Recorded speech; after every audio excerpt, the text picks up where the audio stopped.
Hey, what's up guys, it's DarkArmedDuelist, and today we're going to be doing a Skull Servant deck profile. So I'm really excited for this one because this is a really interesting deck that basically takes a level 1 zombie boy and makes him really strong really quickly, which is hilarious to me because basically you have as many Skull Servants as you can in the graveyard and then make King of the Skull Servants as big as possible, which is a really cool concept for this deck. So without further ado guys, let's get straight on it. Before we do, don't forget to like, comment, subscribe, hit the bell near so you can become part of the notification squad, and definitely comment down below and tell us what you think of this deck profile, and check out the Patreon down in the description below because we have some really cool rewards for you guys, like getting a signed card sent to you in the mail, getting your name in the description of every single DarkArmedDuelist video, and also getting to request a deck profile every single month that you are a patron. So let's get straight on into this, guys. So first off, we're going to be playing 3 copies of Skull Servant. So Skull Servant is basically just a vanilla monster, but he's the one that started it all. So we have to pay homage to him because basically you play him at 3 because he counts as Skull Servant. And you have King of the Skull Servant that basically boosts his attack points up by the amount of Skull Servants in the graveyard, which is extremely important for the deck. But basically he's a skeletal ghost that isn't strong but can mean trouble in large numbers. It's like they knew what they were going to do with this card when it was first released, which is crazy to think about that they had that long of a plan for this card. Then we play 3 copies of King of the Skull Servant, which is the boss monster of the deck, which this card's effect is the original attack of this card becomes the number of King of the Skull Servant and Skull Servant cards in your graveyard times 1,000. And then when this card is destroyed and sent to the graveyard as a result of battle, remove from play one other King of the Skull Servant or Skull Servant in your graveyard, and then special summon this card. I will say, I really wish it said destroyed by card effect, not destroyed by battle, because it's very rare that your opponent's going to destroy this card by battle, because it's huge. This card can get easily over to 10,000 attack points, extremely easily in this deck, because it's really easy to get rid of a bunch of the cards that are in your deck and just get them off the field and into the graveyard really quickly. So it's not super hard to just immediately get a bunch of your Skull Servants in the graveyard. So then we play 3 copies of White Prince. White Prince is a really good card. It's basically the one that you want to send to the graveyard all the time with this deck, because it has the ability that when it's sent to the graveyard, you get to send a copy of Skull Servant and Lady in White, which is basically like its parents, to the graveyard. And then once you do, you can immediately you send them to the graveyard, which just gives your King of the Skull Servant 3,000 extra attack points, which is really cool because you're just stacking your graveyard. It also has a really neat effect that you can banish this card and 2 Skull Servants from your graveyard to special summon a King of the Skull Servant from your deck, which is a really cool effect that it just searches essentially the King of the Skull Servants, which is a super good effect.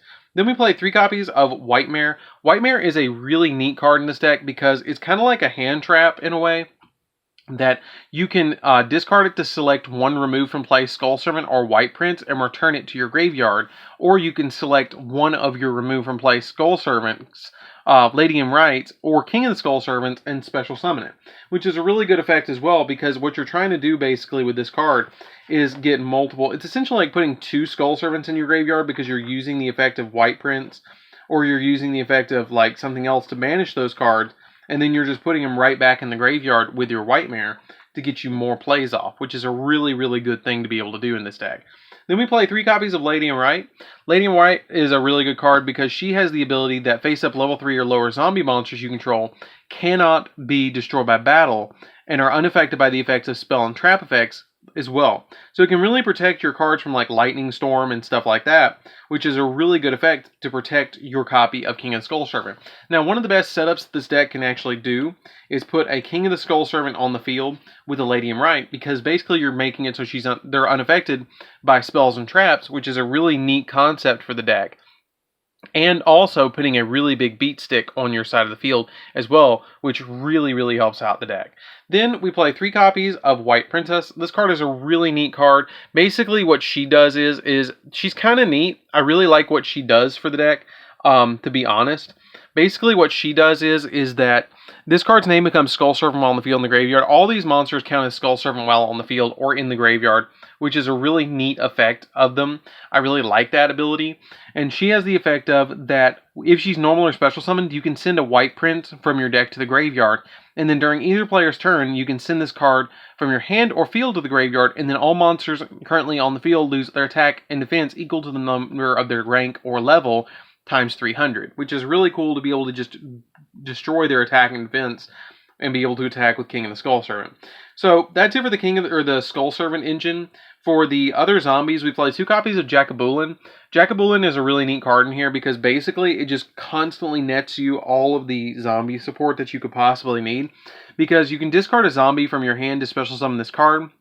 And then during your main phase, you can quick effect target 1 zombie monster in either player's graveyard, and if you do, special summon that card, but banish this one until the end phase, which is not that big of a deal because basically you're just discarding one of your Skull Servants to boost up your king a little bit bigger, and if you discarded your king, you get to instantly special summon it, which is nice as well.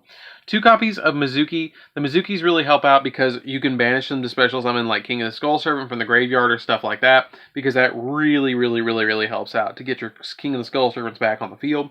2 copies of Shiranui Solitaire. That is just here to summon your copies of Unizombie, which we play 3 copies of Unizombie. You tribute out the Shiranui Solitaire to special summon Unizombie from deck. Unizombie uses its effect, sends White Prince to graveyard. White Prince sends 2 other zombies to the graveyard. 2 of your either your Lady in Right and a Skull Servant to the graveyard. You send both of those to the graveyard, and you're sitting on a 3k beat stick already, which is really cool. So that's it for the monsters, guys. Let's get into the spells. So for the spells, we're going to be playing 1 copy of Burial from a Different Dimension, or 2 copies of Burial from a Different Dimension, excuse me. Basically what this card does is it makes you not afraid to banish your Skull Servant cards. The reason I play this card at 2 is because if you banish your White Prince from the graveyard to trigger its effect, you can put basically all 3 of them back in the graveyard, which you're going to be banishing a copy of your Skull Servant, King of the Skull Servant, or you're going to be banishing this card, and then you're going to be banishing the Lady in Right and the Skull Servant that you sent to the graveyard with the White Prince's effect, and then you can just instantly put them back in the graveyard to give it that 3k boost that it was originally getting. So basically like putting it in for free, essentially special summoning it for free. Then we play a single copy of Card Destruction because this deck is not really concerned about its hand. It really wants those cards in the graveyard, so Card Destruction really helps out. 1 for 1 because the entire deck is level 1, so you might as well play 1 for 1. 1 copy of Foolish Burial. Foolish Burial really helps out in this deck because what this card does is it sends your White Prince to the graveyard so you can get those 2 other Skull Servants in the graveyard, which is really helpful. 3 copies of Perform Bell Popper Up. Popper Up is a neat card in here because I really like it. It's kind of like a tech card that I'm playing in here. I wouldn't be surprised if I saw this card get hit on the ban list because of everybody playing this in everything. But basically what this card does is you send 3 cards from your hand to the graveyard, and then you draw the same number of cards that you sent, but then if you don't draw Pendulum monsters, then you take that much damage, which you really don't care about the damage because you're just going to OTK your opponent. You're not really concerned about taking, 3k damage or whatever you're going to be taking because you're trying to get the 3 Skull Servants in the graveyard so you can trigger their effects. Then we play 3 copies of Allure of Darkness. The Allure of Darkness just helps us draw into other stuff that we might need, like the King of the Skull Servant, so we can dig for that, or the White Prince, or even your White Princess, so you can go into stuff like that, which really helps out. And it's just a good card overall in the deck. And then we play 3 copies of Super Polymerization, because the entire deck is primarily dark. The only thing that's not dark is your normal zombies, which is Shiranui Solitaire, Jackabulin, Mizuki, and for some reason White Princess is a light monster, which I don't get, but everything else is dark, so it's really easy to fusion summon away your opponent's monsters plus your one of your Skull Servants or something like that, and then tag them out with Verte Anaconda, and then immediately special summon Starring Venom, and then go after them with the Starring Venom, which is a really valid play in this deck. So that's it for the main deck, guys. Let's get into the extra deck. So for the extra deck, it's basically main deck focused, so you don't have to have all these cards if you don't have them to build the deck, but the extra deck does help out. It's kind of like utility. So we're going to be playing a single copy of Avenged Savior. Avenged Savior basically just helps us send stuff to graveyard because it has the ability that during damage calculation, if this card battles an opponent's monster, quick effect, you can send a zombie monster from your deck to your graveyard, and that opponent's monster's attack is reduced equal to the level of the monster times 200. So if you send to your graveyard a copy of like Jackabulin, they're going to lose 1400 attack on that monster. So it basically puts a gap in between that opponent's monster, and this thing can beat over anything that's 3000 or less, which is nice. And it's basically just here just to hit over things if you need to. 1 copy of Vampire Sucker. You play this in every single zombie deck, so it's here for that reason. Boral Sword, just help you OTK. It's very rare that you go into this, but it kind of helps you net games if you need to. 1 copy of Nightmare Unicorn just to bounce stuff. Nightmare Unicorn really helps out because sometimes your opponent does have something on the field that you just need to get rid of, and this card just helps you get rid of stuff. 1 copy of Nightmare Phoenix. This card's pop spells and traps. That's the only reason you play it. Union Carrier is a really weird one that I play in here. Union Carrier is nice in here because you can actually equip White Prince to a monster and then link it away and then get the effect of White Prince. So basically it searches White Prince and then sends it to grave to be able to send 2 more Skull Servants to the graveyard, which is nice. And that's the only reason I play this card. 1 copy of Verte Anaconda. Verte Anaconda is nice because it's essentially Super Poly on legs, and it gives you access to super polymerization at all times. 1 copy of Linkuriboh. It's a level 1 deck, so you gotta play Linkuriboh.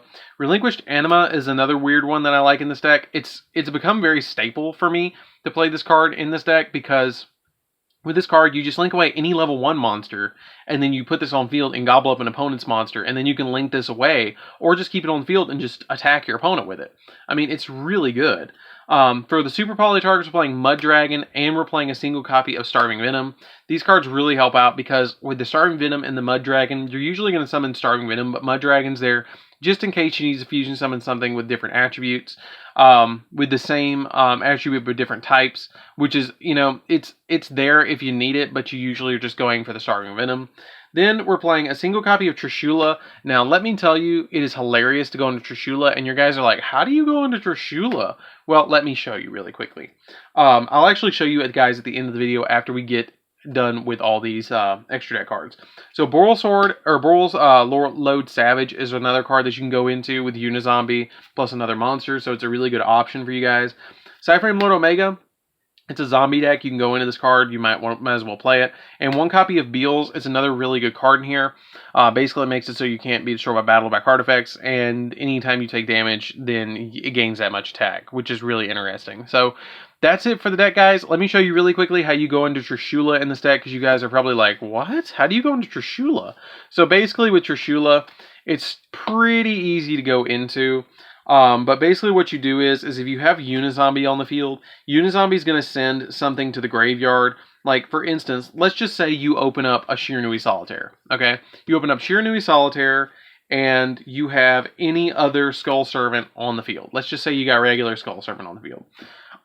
You're mid-turn or something. And you've got a Skull Servant, and then you normal summon the Shiranui Solitaire, tribute it off, and then summon the Unizombie. Unizombie effect sends to graveyard your copy of Mizuki. Mizuki triggers, banishes itself, summons back the Shiranui Solitaire, and then you synchro these 3 together, because this is now level 4.